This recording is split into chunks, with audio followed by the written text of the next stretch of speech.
Egg pepper fry பண்ணுறதுக்கு 6 முட்டையை வேக வச்சு நடுவில் கீரல் போட்டு வச்சுருக்கிறேன். ஒரு வடைச்சட்டி அடுப்பில் வச்சு எண்ணெய் ஊற்றிக்கலாம். கொஞ்சமாக சோம்பு, கருவேப்பிலை, ஒரு பூண்டு பல்லை தட்டி வச்சுருக்கேன், அதையும் சேர்த்துக்கலாம். ஒரு பெரிய வெங்காயத்தை கட் பண்ணி வச்சுருக்கேன், அதையும் சேர்த்து நல்லா வதக்கிக்கலாம்.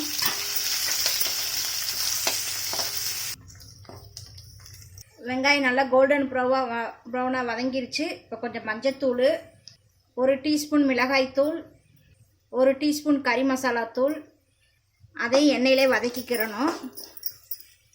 கொஞ்சம் உப்பு சேர்த்துக்கிறணும். மசாலா பச்சை வாசம் போகிறதுக்கு கொஞ்சமாக தண்ணி சேர்த்துக்கிறலாம். லோ ஃப்ளேம்லேயே 1 நிமிஷம் வேகட்டும். இப்போ வேக வச்ச முட்டையை சேர்த்துக்கிறணும்.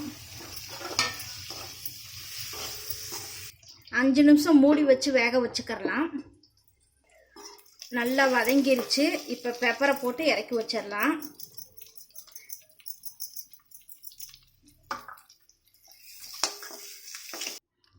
மல்லித்தலையை போட்டுக்கலாம். எக் பெப்பர் ஃப்ரை ரெடி ஆயிடுச்சு.